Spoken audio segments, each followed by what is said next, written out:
The first time I saw her, she was standing beneath the fractured dome of Port Helios, silver dust drifting around her like falling snow. The alarms had already gone silent, replaced by the low groan of damaged generators and the distant screams of evac shuttles lifting off the station. I remember thinking she didn't belong in chaos. Not like that. She looked human at first, too human.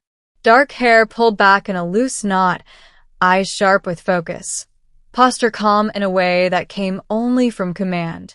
She wore a cloak of midnight blue fabric woven with faintly glowing sigils that shifted when she moved. It wasn't until she turned her head that I saw the slight shimmer along her skin, like starlight trapped beneath flesh. She noticed me staring. "Are you injured?" she asked, her voice steady, carrying an accent I couldn't place. I shook my head. No. Just stuck. Security sealed the exit. She studied the bulkhead, raised one slender hand, and murmured something that vibrated in my bones. The metal peeled open like wet paper. That should have terrified me. Instead, I felt something dangerously close to awe. "My name is Arian," she said. "You should leave. This place isn't safe." "What about you?" I asked. She smiled just a little. "I never am." That was how it began, how a human engineer from Earth crossed paths with the daughter of one of the most feared rulers in the galaxy, without knowing who she truly was. Over the weeks that followed, Arian kept appearing wherever the frontier burned. Refugee corridors, broken trade hubs, border worlds caught between rival fleets. I told myself it was coincidence. I told myself I wasn't following her. But every time she arrived, order followed close behind. Pirates fled. Warlords negotiated peace. Entire conflicts ended overnight. I was repairing a water purifier on Karos, 9 when she sat beside me on a crate, watching the twin suns sink below the horizon. "You're not afraid of me," she said. "I should be," I replied. She laughed softly. "Most are." I wiped grease from my hands. "You saved my life." That usually earns some trust. She tilted her head, studying me in a way that made my pulse quicken. "You speak to me as if I'm normal." "You look normal," I said, then added quickly, "mostly." That earned a genuine smile. For a moment, she looked younger, lighter, less like the force of nature the galaxy whispered about. "What would you say," she asked, "if I told you my family rules half the known systems?" I chuckled. "I'd say you're exaggerating." She didn't correct me. The truth revealed itself slowly, in fragments. A fleet that arrived when she summoned it with a single word. Guards who bowed when they thought I wasn't looking. The way enemy commanders went pale when they realized who stood before them. I learned her full name by accident. Alienvalthyra, daughter of the Empress of the Void Dominion. The night I confronted her, we were alone aboard a derelict station, stars spilling through shattered windows. "You're royalty," I said. "Not just royalty. You're her." Arian closed her eyes. "Yes." "You could have said something. And lost this?" she asked quietly. "Lost being seen as myself?" I wanted to be angry. Instead, I felt a strange ache. "I don't care who your mother is," I said. "You're still you." She opened her eyes then, and something fragile shone there. "That's dangerous talk, human." I stepped closer. "Then I'll be careful." That was the moment I fell in love with her, fully, foolishly, without escape. I shouldn't have said the words out loud. We were standing on the balcony of her flagship, watching nebulae swirl like living fire. She had just finished coordinating relief efforts for a war-torn system, her shoulders heavy with responsibility. "You don't have to carry everything alone," I said. She turned toward me. "This is my burden." "No," I replied. "It's not just a burden. It's your strength. And my love. It's one of the reasons The air changed. The stars dimmed, as if swallowed by shadow.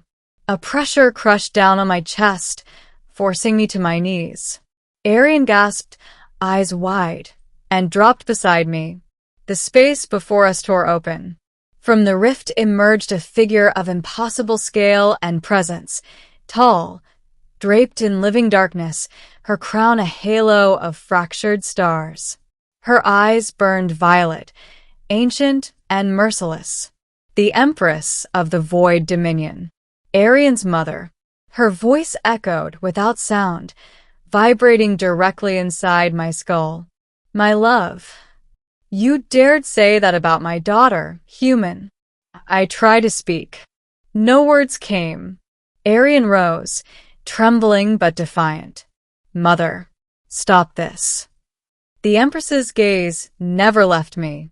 You pollute her destiny with your insignificance. I finally found my voice. I love her. The pressure doubled. I tasted blood. You love, the Empress hissed. You are a fleeting creature, bound to decay. She is eternal. You would chain her to your weakness. Arian stepped between us. Enough. I choose who stands beside me. Silence fell, heavy and sharp. Then the Empress laughed. Very well, she said. Let the human prove his worth. The trial was cruel by design. They took me to the throne world, a planet forged from obsidian and starlight, orbiting a collapsing sun. I was stripped of technology, titles, and protection. The Empress herself decreed the terms. Survive the labyrinth of echoes, a realm that bent time and memory, or be erased from existence. Arian begged her mother to stop. You taught me strength, Arian said. Now you punish me for choosing it. The Empress's expression flickered, not with doubt, but with something colder. Fear. She makes you vulnerable, the Empress replied. And vulnerability destroys empires. I entered the labyrinth alone. It showed me my worst failures. Earth burning in my dreams. Faces of people I couldn't save. Futures where Arian stood alone over my grave, immortal and grieving. Every step hurt. Every choice cost something. At the center, the labyrinth offered me an escape. Forget Arian. Return to my simple human life. Live and die in peace. I refused. I would rather burn, I said, than live without her. The labyrinth shattered. When I emerged, I was broken, bleeding, but alive. The court fell silent. The Empress descended from her throne, towering over me. She studied my eyes, searching for hesitation, for regret. She found none. You surprised me, she admitted. Arian rushed to my side, holding me as if I might vanish. You did it, she whispered, tears streaking down her glowing skin. The Empress raised a hand, and the entire hall held its breath. This changes nothing, she said coldly. You are still human. I met her gaze, forcing myself to stand. Then let me be human, I said. Let me love her in the only way I know how completely. For a long moment, the ruler of half the galaxy said nothing. Then she turned away. Very well, the Empress declared. He may remain. Arian stared at her. That's it. The Empress paused. Do not mistake tolerance for approval, daughter. The universe will test this bond far more harshly than I ever could. Years passed. Wars ended. New threats rose and fell. Arian took her place not as a shadow of her mother, but as something new, a leader who ruled with strength and compassion intertwined. I aged. She did not. That was the truth I had always known would come for us. On a quiet world far from the throne world, we watched the sun rise together. My hands were lined now, my breath slower. Do you regret it? I asked. Choosing me? Arian shook her head, resting her forehead against mine. Every moment with you has reshaped eternity. When my time came, she held me as the stars blurred. I wasn't afraid. The last thing I saw was her smile, aching, radiant, real. The ending long after my name faded from records and my body returned to dust. The Empress of the Void Dominion stood alone in the Hall of Stars.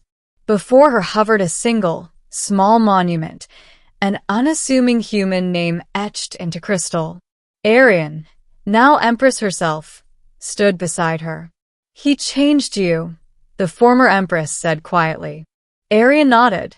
He taught me that love is not weakness. The older ruler looked at the monument one last time, then turned away, her voice softer than it had ever been. Perhaps, she admitted, I was wrong.